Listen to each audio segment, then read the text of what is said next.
Here in America, we will have a government of the people, by the people, and for the people. Regardless of whether you're male or female, it doesn't matter if you're gay or straight, it doesn't matter if you are black or white or Asian or Indian, or any other ethnic group. It doesn't matter what your country of origin is, or the spelling of your last name. It does not matter if you are Catholic or Protestant, Muslim or Jew, and it doesn't matter if you don't believe at all. It does not matter if you're rich or poor or common or famous. In this country, in these United States, under those colors of red, white, and blue, in this country, all Americans are created free and equal, and we will rise or fall based on our merit, and we will be judged by the content of our character, not the color of our skin. That is the core organizing principle of the United States of America, and that is why we fight. Hello, and thank you for joining us today for a Sharp SAPM virtual presentation. I'm Sergeant First Class Sarah Schramborg, victim advocate with the United States Army Field Band at Fort Meade, Maryland, and I'm joined by fellow VA Sergeant First Class Erica Grimm and our incredible Garrison Lead Sexual Assault Response Coordinator, Ms. Samantha Herring. April is Sexual Assault Awareness and Prevention Month, and while all in-person SAPM events were canceled here at Fort Meade and around the country, we wanted to provide this important training virtually for all DoD personnel, especially during this time of stress and physical distancing. It is critical to continue raising awareness of issues and provide survivors a place to share their stories. Today, we are humbled to have two guests joining us virtually. Jeannie Vanasco, whose acclaimed memoir entitled Things We Didn't Talk About When I Was a Girl came out last fall, and Heath Phillips, Navy veteran and military sexual trauma advocate. Both were scheduled to speak at Fort Meade this month, so we are grateful they can both share their stories with you remotely today. Just as an advance warning, we will be talking about sexual assault during this program, and there will be some graphic language. Things We Didn't Talk About When I Was a Girl, a New York Times Editor's Choice, a Kirkus Best Book of the Year, and a Time Magazine Must-Read Book of 2019, explores Vanasco's former friendship with the man who raped her. In its starred review, Kirkus called the memoir an extraordinarily brave work of self and cultural reflection. Jeannie, thank you so much for joining us today. Thank you so much for having me. It's great to have you. Jeannie, can you give us a brief description of your memoir for the people watching so they can get kind of caught up before we start talking about your book? Sure. So the memoir actually was born out of just a single experience one night in December of 2003 when I was a sophomore in college. And it was the night my best friend of 5 years sexually assaulted me. And at the time, I hadn't really considered it sexual assault. I think I had so many complicated feelings surrounding it, of even questioning, was it sexual assault? So I had pushed it aside, and I was grieving the death of my father, and it just seemed like I didn't want to think about it. And so when I would speak with therapists and they would ask if I'd ever been sexually assaulted, I would say, well, yes, but that's not what I'm here for.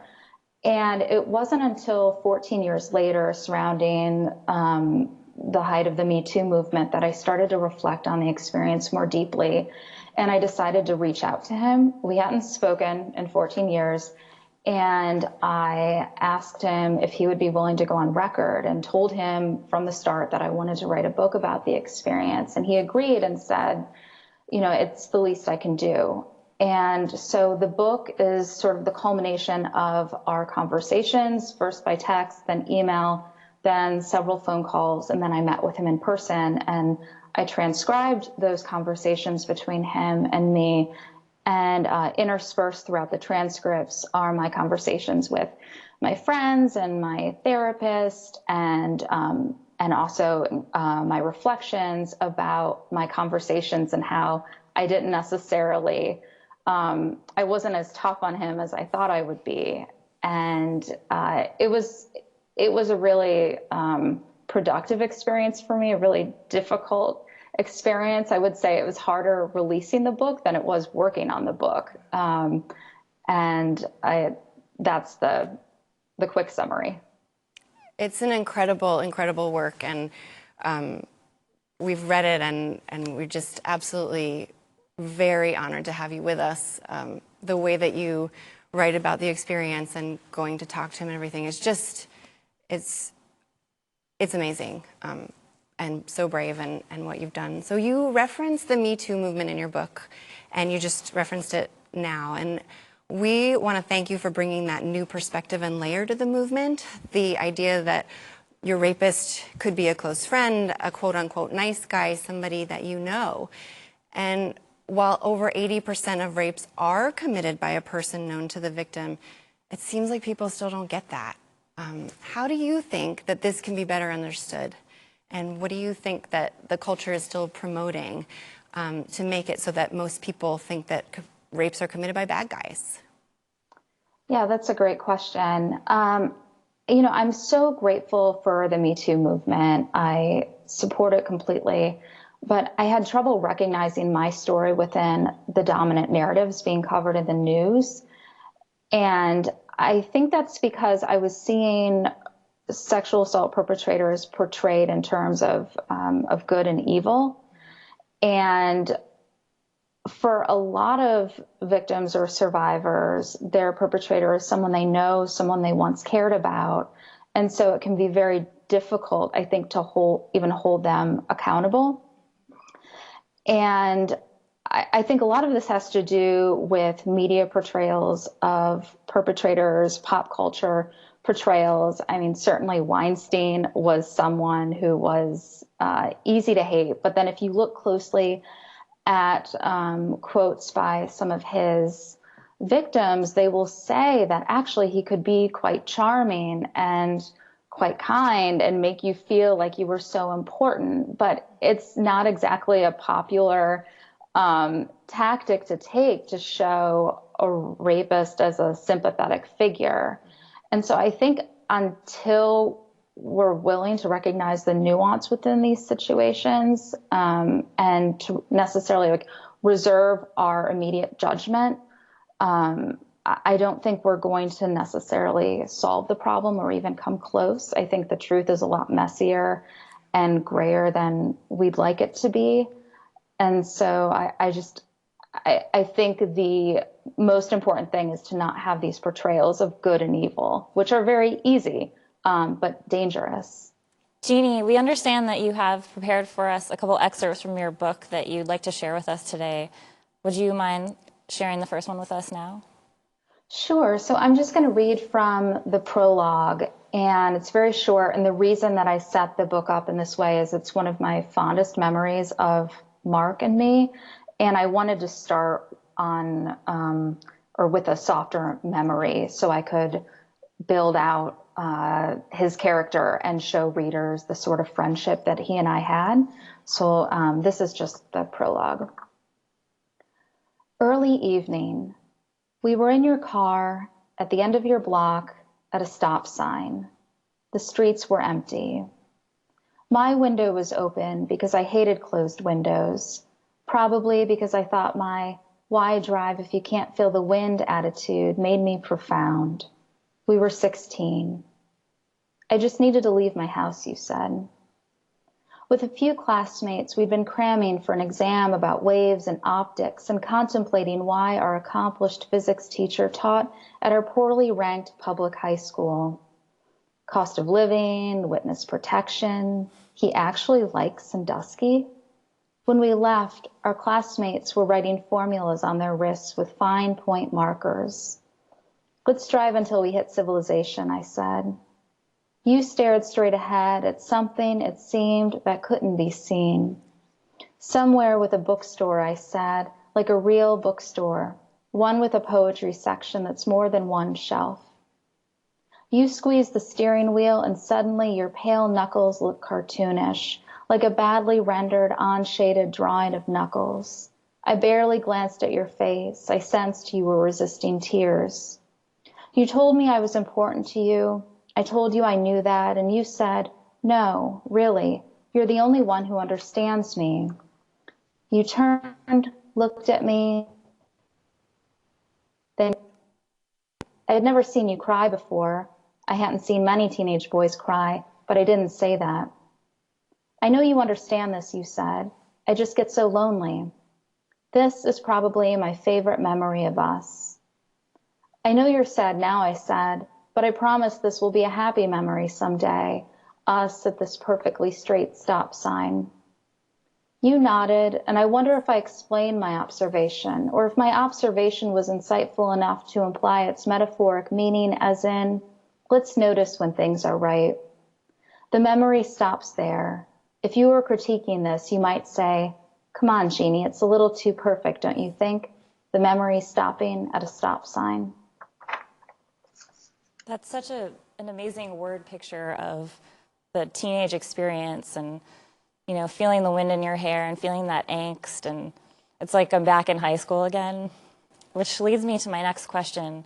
Looking to the future and our path forward, what do you think young people need to learn and understand about their interactions, and how can the older generations help steer the cultural change for all to be respected? Yeah, I think it's so important for young and old to work together, and I know that sounds kind of sounds so like such a general answer, but I think often we see ourselves as divided within these discrete groups, and I think it's important to think about things in terms of outside of gender or outside of generation, and talk to one another, listen to one another. Of course, generational divides are going to influence the way that we might think or feel about a situation. But I think instead of immediately disagreeing with someone, it's good to ask them, well, why do you think that way? Why do you think that way? And just have these conversations. To me, that seems the only way forward, where I just think questions so often are the best answers.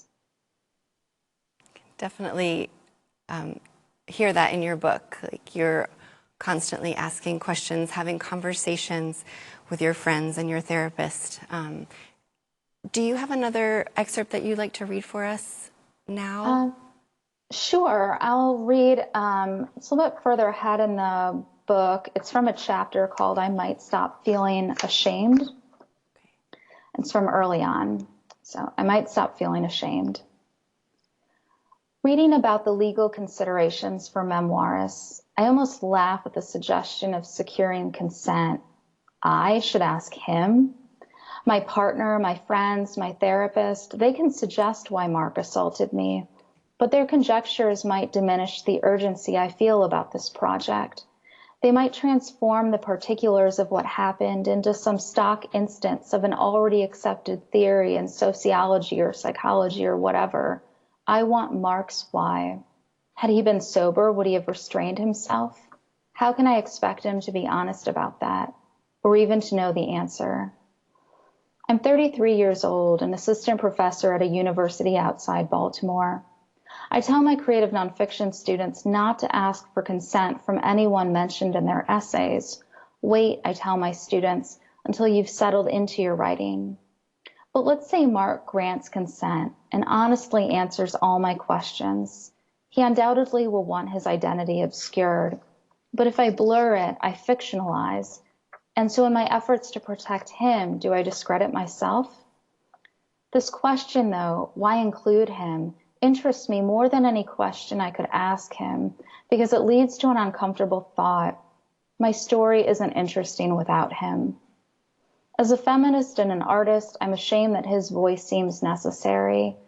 I teach college students how to explore their stories artfully. I'd never tell a student that her personal essay about sexual assault would be more interesting with the perpetrator's perspective. Until now, I hadn't considered that point of view. And every semester, I read at least 5 student essays about rape. These students are always women, and these women often ask some variation of, what counts as sexual assault? Sometimes they ask me if they've been raped. Sometimes, knowing the answer, they make excuses for the man. He was drunk, he was sad, he had low confidence. Their rapists are never strangers in the bushes or alleys.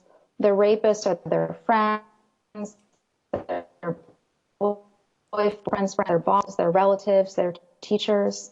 Their excuses frustrate me, but I understand. Here I am, trying to render the mark I knew before that night. Thank you for that, Jeannie. You talked about adding his voice to the book and how you needed his perspective in the book too, you felt. You also mentioned countless conversations that you had with your close female friends and therapists, your supportive partner in the book. And it seems like the feelings you had in your recovery weren't always linear over these years, 14 years since your rape. And I wonder if you can talk about what's helped you get through the traumas that you've experienced and maybe offer some advice to those listening today that may be going through something like this, or somebody who's supporting someone going through this. Yeah, I think support networks are so important. My female friends were really essential to this project, my therapist and my partner, Chris.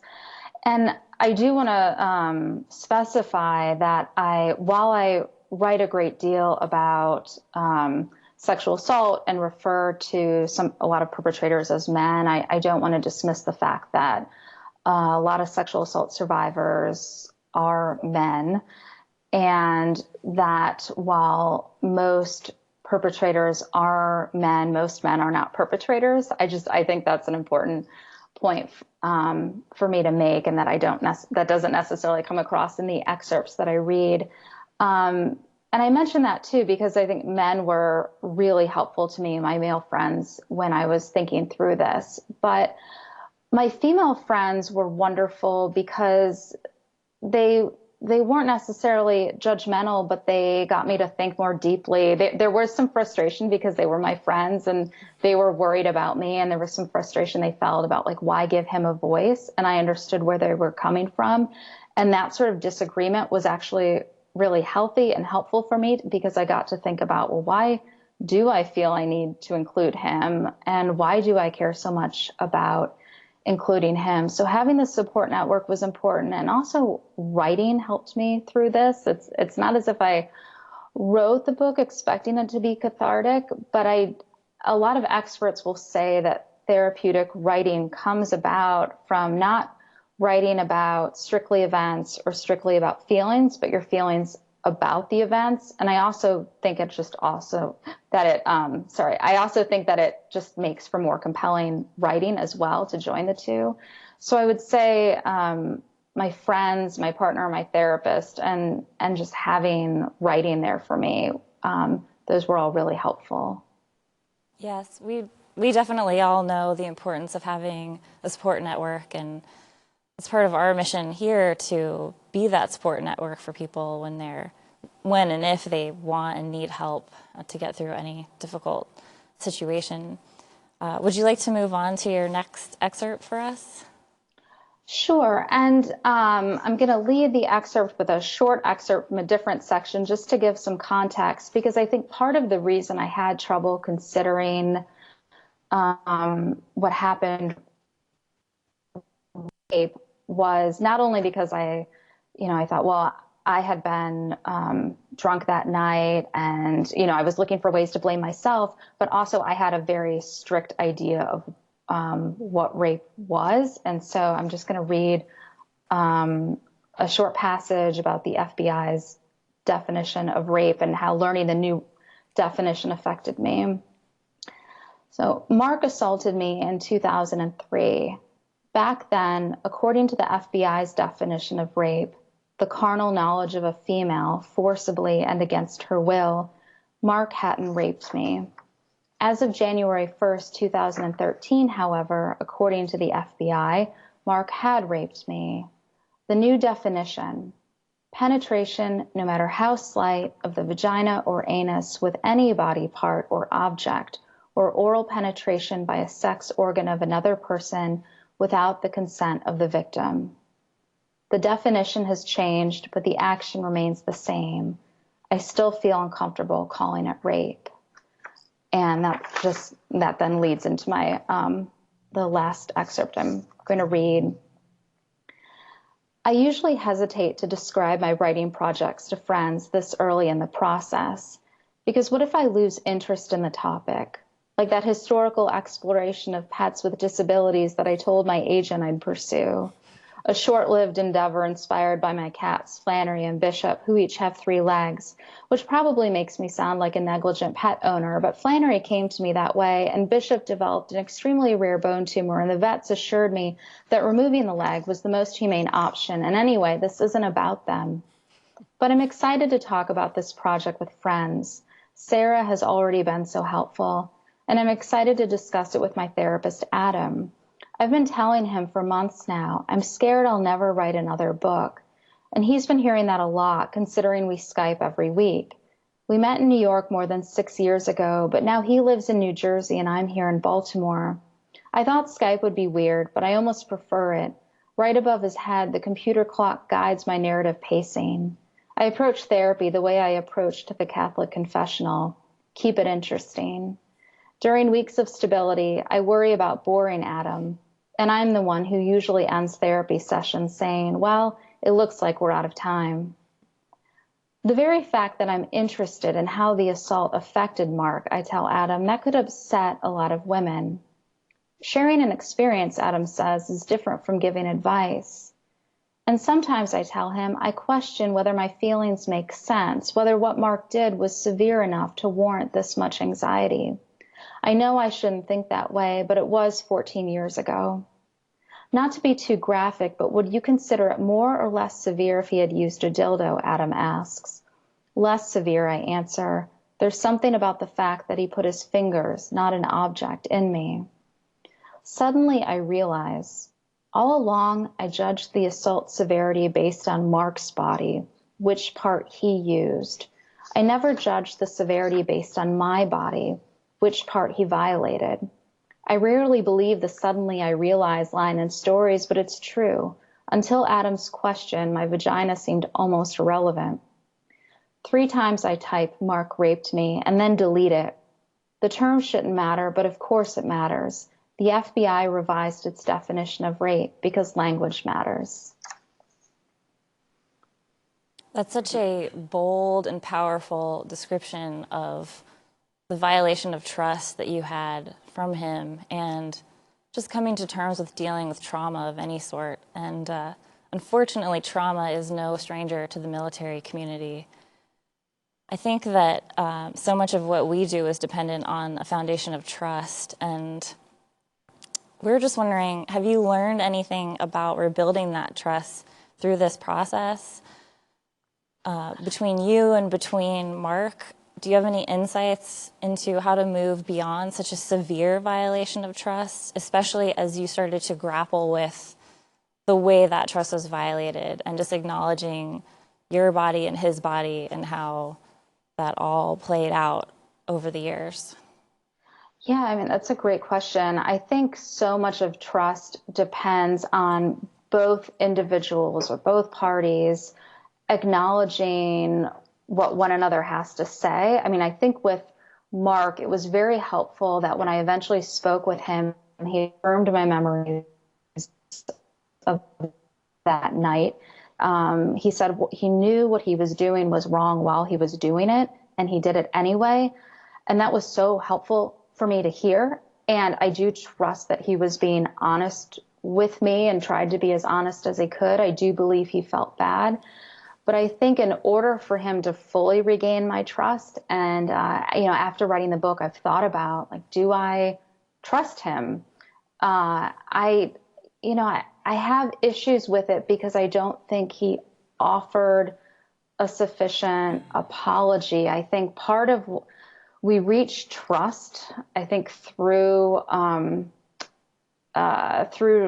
doing something difficult, and that is acknowledging when we did something wrong, but not just to the individual we harmed, but to others affected by that experience. And the fact that Mark still wants what happened to remain a secret, and I don't mean that someone needs to post on social media about what they did or make it public to everyone, but he felt it very important that his parents never learned the truth, that his family never learned the truth. And he knows that that part of our story is important to me because I lost those relationships. So until he's willing to talk with them about what he did and acknowledge it and not keep it so private, I think it'll be hard for me to trust him again, because I think that he hasn't yet done the most difficult part, and that is telling his family. But in terms of rebuilding trust more generally, I think it comes down to having these difficult conversations. And I don't think there's any one answer or any one way to accomplish any of this. I think it looks different for everyone. And in writing the book, by no means do I want to put forward an argument that in order to achieve restorative justice, sexual assault survivors must talk with their perpetrators or, anything like that. It's just, this is what felt right to me for my particular experience. But I think what makes talking about sexual assault so difficult and figuring out how to stop it is, everyone's experience is different. Everyone's feelings are different and their thoughts about it. And those might evolve with time. And I think that's what makes it difficult. So just listening to one another and being willing to ask questions and not jump to immediate judgments, I think that's just so important for just building trust within the larger community. Absolutely. Thank you so much for that. It is true that every survivor's experience is different, and sometimes from the outside it's hard to recognize that if you don't know their story. When you added your rapist's voice into the book, it added this whole new level. And what do you hope that this is the last question we have time for, but what do you hope can be gleaned from hearing his side of things as well as yours? Yeah, part of the reason I included his voice, I was interested in his version of that night. I think I wanted to know that remorse existed, but also, I think it's a natural reaction for strangers of a sexual assault survivor, not necessarily people within their immediate friend or family network, but for strangers to hear someone's story and think about what they would have done differently to stop or prevent an assault. So by talking with Mark, I think by talking with perpetrators, we put the focus, it's not about giving them a voice per se, but we're putting the focus on their actions and making them explain themselves and taking the focus away from the victims about what he, or they could have done differently to stop or prevent an assault. So for me, strategically, that was one reason why I included him. And then to be, perfectly honest, and I talk about this in the book, I missed him. And he had been my best friend for 5 years, and it's hard. Those feelings don't necessarily go away. And, I still miss him, but I know the relationship could never survive this. And it's just, it's also complicated. And some days I'm still feel angry at him, and other days I feel bad for him, and that shifts. And I think it's important for sexual assault survivors to know that that's normal and that's okay. Jeannie, thank you so much again for sharing your time with us. We all need to understand the cultural narrative of what sexual assault looks like and how people react to it. Thank you again so much. Thank you for having me and for reading the book. And now we'd like to let our SARC introduce our next guest. Keith Phillips is a Navy veteran and survivor of sexual assault. He is an ambassador for sexual assault awareness in the military, and in the past year alone, shared his experiences at over 30 different training events on military bases worldwide. We're so pleased to have him with us today. Thank you so much. Again, my name is Heath Phillips. I am a survivor from sexual assault while I served in the military. At 17 years old, I endured a 6-month sexual assault, raping, hazing, beating from 6 fellow shipmates down to 3 fellow shipmates. I I reported it, but I had a rough time. 17 as a male, you don't really, for one, you're like at that early pubescent stage. So for one, the confusion is really horrible. So at 17, trying to understand what was going on was very, very difficult for me. So I'm very honored to be where I am now. It's been quite a journey, and being able to share the horrific experiences that I went through with fellow military personnel, commands, CID agents, SVC, Sharp, especially Sharp, because you guys are, well, people, believe it or not, the backbone of this whole program. Mr. Phillips, we Yes, are ma'am. honored to have you here with us today. I'd just like to ask a question to lead into more discussion. Many Yes. male survivors never talk about being sexually assaulted. It took a lot of courage for you to speak up about you being assaulted. Where did you find the courage at age 17 as a brand new recruit? So I attributed a lot to my upbringing. I'm an Army brat, so my father instilled in me as a child growing up that, you know, if you see something wrong, you always share, you tell about it. I honestly, kind of joking around because I was the youngest, you should attribute it, you know, because, you know, I was the youngest and had to deal with my sisters picking on me, so go tell on her. But it was something that I brought with me when I went into the military. And still today, it's a belief that I still have. If you see something wrong, you should speak up. And I knew what happened to me was wrong. And I didn't think about being scared telling. I just knew it was wrong because of how I was raised. Absolutely.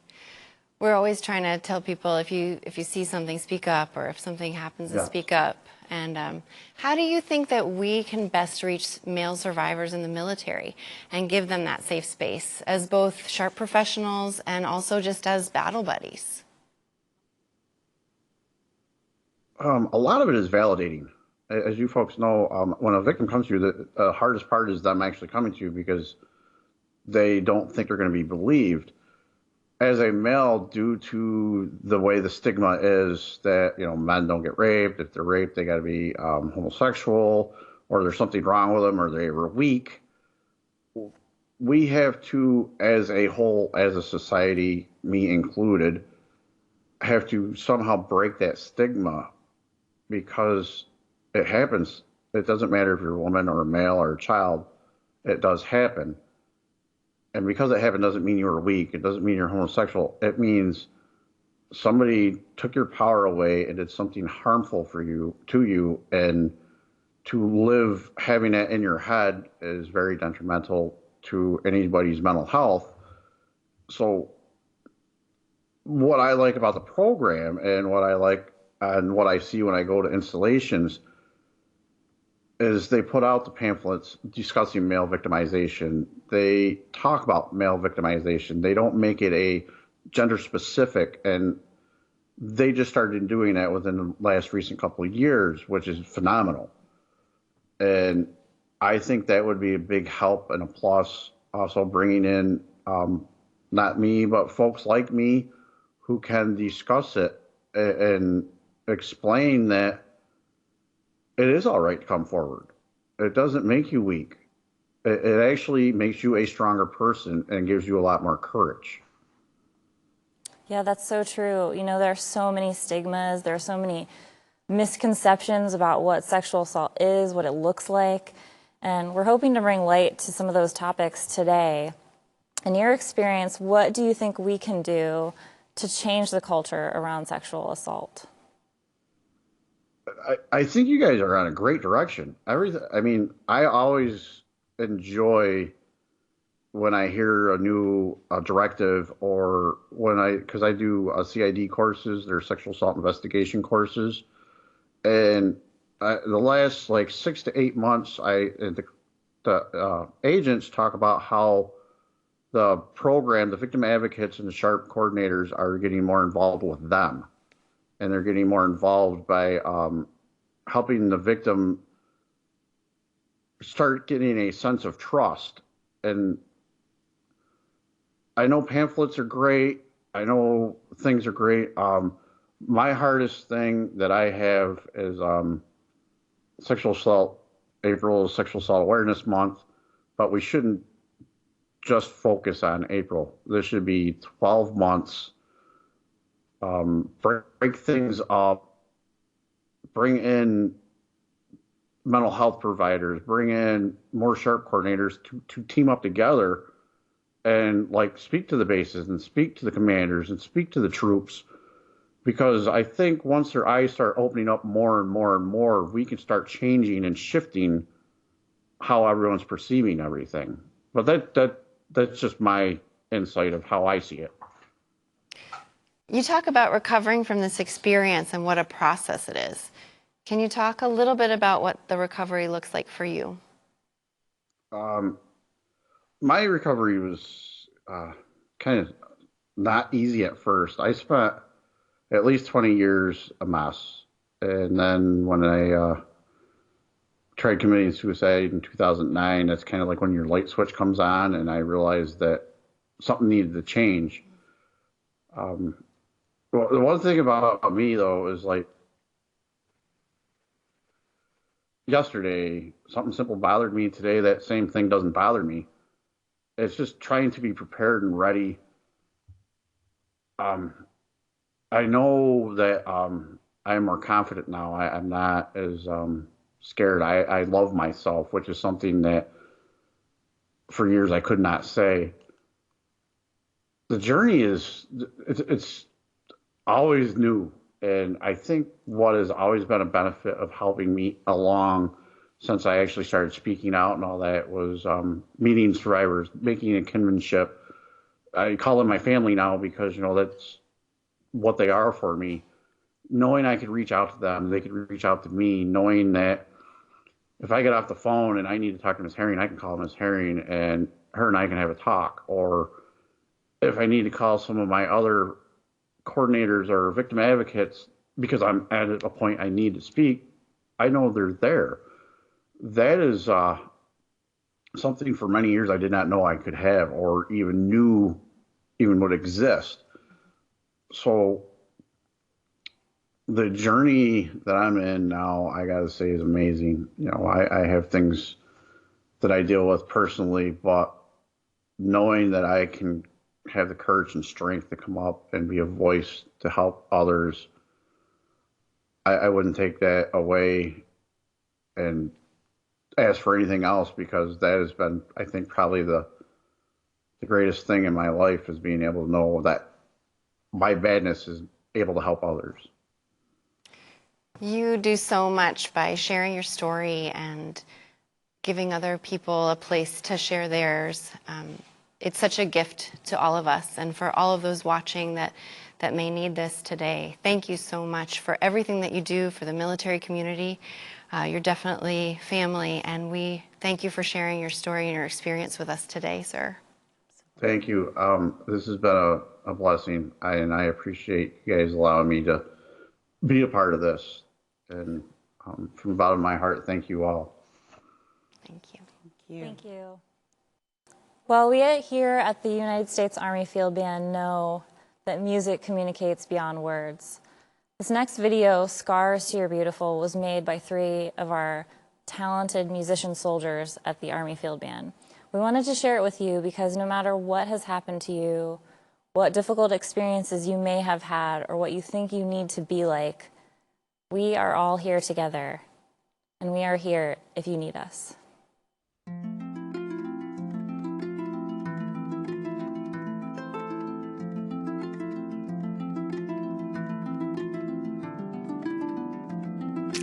She just wants to be beautiful. She goes unnoticed. She knows no limits. She craves attention. She praises an image. She prays to be sculpted by the sculptor.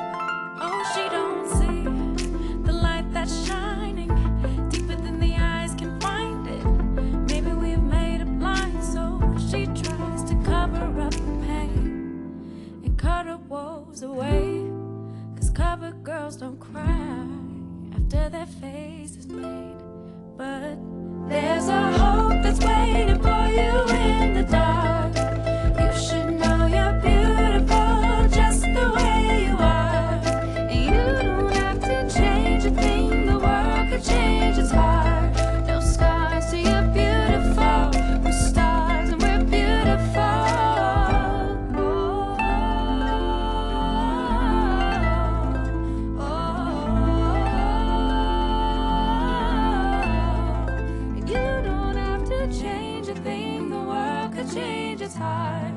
No scars till you're beautiful. We're stars and we're beautiful. She has dreams of me and envy, so she's starving. You know, cover girls eat nothing, she says. Beauty is pain and there's beauty in everything. What's a little bit of hunger?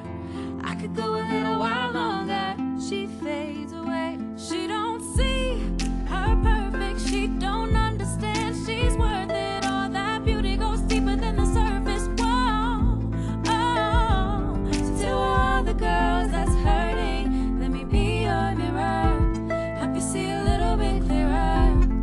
The light that shines within. There's a hope that's waiting for you in the dark. You should know you're beautiful just the way you are. You don't have to change a thing, the world could change, it's hard. No scars till you're beautiful. We're stars and we're beautiful. Hope that's waiting for you in the dark. Beautiful just the way you are. And you don't have to change a thing, the world could change, it's hard. No scars till you're beautiful. We're stars and we're beautiful. Thank you for watching our virtual SAPM event today. Processing the trauma of sexual assault looks different for everyone, and no two survivors have the same experience. It is our duty to hold up our fellow soldiers and meet them where they are. In the military community, it takes all of us to change the culture of sexual assault. If you see something, say something. Prevention starts with you, and if you need help, your SHARP team is here for you.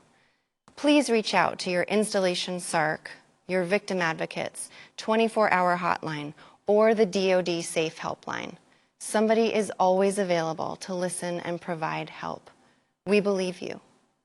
On behalf of the Fort Meade Garrison Commander, Colonel Eric C. Sprague, and the entire Fort Meade community, I would like to thank both of our guests for supporting our virtual Sexual Assault Awareness Prevention Month efforts. COVID-19 social distancing guidelines prohibits gathering.